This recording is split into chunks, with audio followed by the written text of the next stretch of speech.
I'm going to say a very good morning here to the member for Humber East, the Minister of Natural Resources now, and the Attorney General. Still got that title. Tom Marshall, good morning. Good morning, Randy. How are you doing? I don't know. Why are you out playing quarterback for this guy Kennedy? Where is he? Where is he? Pre-budget. Mr. Kennedy's doing pre-budget consultations. He's busy. Oh, and you're up here on the bridge. You're out in the wind on board the ship sailing into the stormy seas, and you're the guy taking the brunt of it all, eh? Well, I'm delighted to. Don't you love my analogies, though? No, we're a team over in our side. We're a team. The Premier's our coach, and we all play our roles. There you go. Sometimes I used to say, sometimes I'm asked to go in the corner and dig out the puck. Sometimes I'm back on defense, and one day I'll be driving the Zamboni. Right?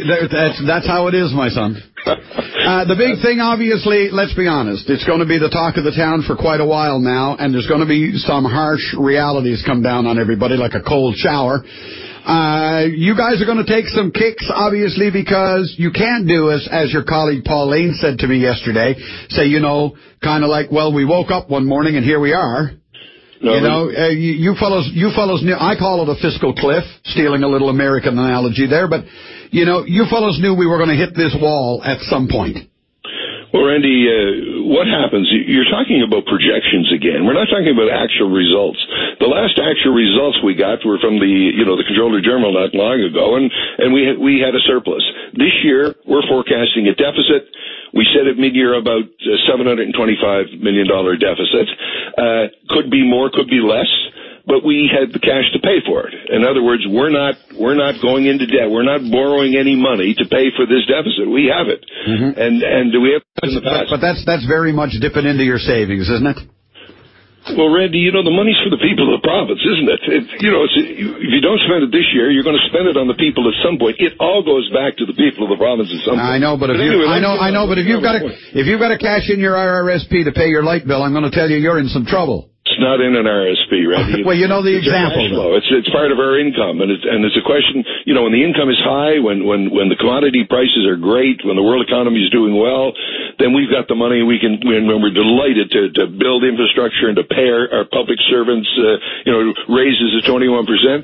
But the world changes. Things change, and we have to react to change. And what Minister Kennedy was talking about here was the future. He was talking about projections based on the latest oil projections he has, what's going to happen down the road. And he's projecting that if we do not do anything, then there's going to be some large deficits. So therefore, we have to do something. We have to manage. We have to do that every year, and that's what we do. And that's what we do in the budget process. So when the money's rolling in, great. When the money's not rolling in, then we have to be more circumspect. We have to spend in accordance with our means. We had 6 surpluses. That meant we spent less than was coming in, and we accumulated some to help us deal with shocks to the system when there were changes. And like this year, we're having a deficit because oil prices commodity prices for both oil and minerals are down. But we can pay for it. At least we accumulated cash. We were smart to not spend all our money, to have some cash for bad times. So we did that. But now the forecast that's coming in for the future, and again, there are predictions, and predictions change as circumstances change. And so Minister Kennedy is forecasting some deficits, and therefore we have to cut the cloth. We have to make sure that our spending is in line with our revenues. It's very simple. It's what any family would do. If you have 30% or 40% of your revenues based on the price of oil or based on the price of minerals, and those prices drop, then you have less income, you have less money, you obviously have less money to spend, so you have to react accordingly.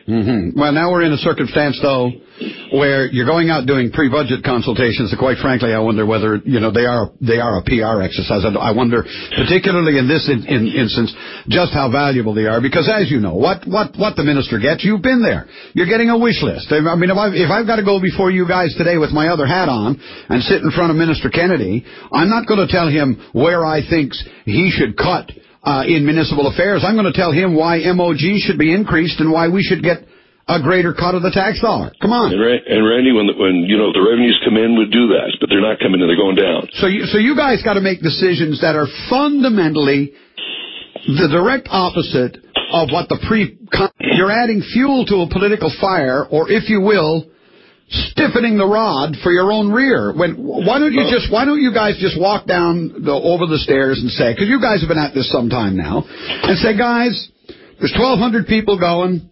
We're freezing this here. We're going to stop doing this. We're cutting that. That's going to save us $500, $600 million.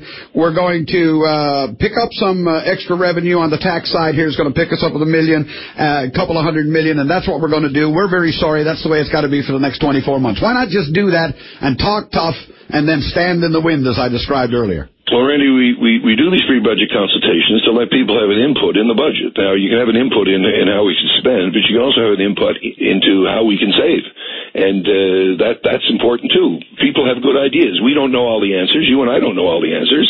And I go around, when I was in Mr. Kennedy's position, and we go around, we go to communities, I heard some great ideas from people. I remember particularly in people from Triton in the Springdale area. They had some great ideas.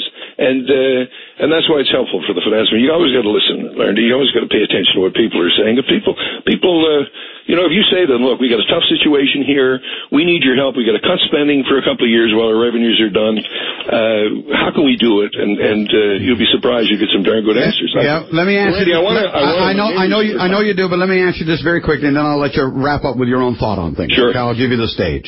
Sure. Are you concerned at all with the fact that NAPE in particular, which is going to be a major issue this year, sitting down, finding some common ground on a contract, does it concern you at all that the seriousness of this economic or financial circumstance, temporary though we may claim it to be, does it concern you at all that they're rejecting it all out of hand, that they're blaming it on investment in Muskrat and other capital projects, etc., and they're saying, we're just not buying this? In other words, they're not going to join you in being part of the solution. That's going to make talks difficult to impossible, is it not? Well, collective bargaining is always difficult. But I think our public sector unions, they know the situation. Okay, they're going to obviously bargain for their members and do the best they can, but they're Newfoundlanders and Labradorians as well, and they know that they have a responsibility, as we all do, to the province and to the people of the province. Especially those. You have big corporations that are pretty powerful. You got unions that are pretty powerful, but there are a lot of people out there that need the government to protect them, and that's I think that's my role, and that's the Premier Dunderdale's role, and. But I think if we reason and if we talk and if we sit at the table and there's going to be some posturing that goes on, and we got to talk. And they know the situation. I've talked to labor leaders. I've talked to labor leaders in our province. I've talked to them nationally, and they know the situation. And I think with reason we can come up with what we have to do. It's very simple. Our economy is very strong locally, but the export sector is weak because of the global economy. The revenues are down. That's it in a nutshell. So we've got to get through this, and we have to, as I say, lower our expenditures to match the revenues that are coming in, like any organization would do, like any family would do if their income dropped. But we all have to do it together. All hands have to be on deck. We have to work together, and we'll get through this, and then the global economy will pick up again, and revenues will come in again, and then we have to focus on getting the debt down, and we focus on diversifying the economy. And Randy, since I've moved to this new portfolio of natural resources, I got to tell you how pleased I am in terms of the briefings I've had on forestry and agri-foods. There are wonderful opportunities in the forestry sector in terms of selling wood pellets to Europe and to China. There are great opportunities, I think, in agri-foods for our young people, if they take a look and see the opportunities where we can have sustainable forestry and sustainable agricultural industries that help us diversify the economy. And I'm really pleased to have the opportunity to take a look at that. All right, Minister, we're going to have to end it there because I've got it's Friday and it's madness. I'm trying to get everybody in. One quick thing. Wrap her up here for me. The investment in Muskrat Falls doesn't increase the deficit by a nickel. Okay? It's not part of the expenses. It's an investment which contributes cash. It's a cash-kicking asset that we will get our money back. The investment will all come back, and we'll also get over the life of the project, we'll get about $20 billion in revenues that will be used to go into the general revenues and use for the people of the province. But of course, if you take $600 million in cash flow out of your stream and you turn it over to Nalcor, Isn't the argument that Callahan made this morning and others valid, that that's $600 million in cash flow that's not available that would have totally offset this deficit? Randy, the investment which we will borrow, the investment that will go in, the project itself will kick up the cash that'll pay that investment off, and then for henceforth in the future, will provide a big sum of money, $20 billion to the people of the province. Look at the investment we make in oil and gas. Why do we take a piece of an oil field?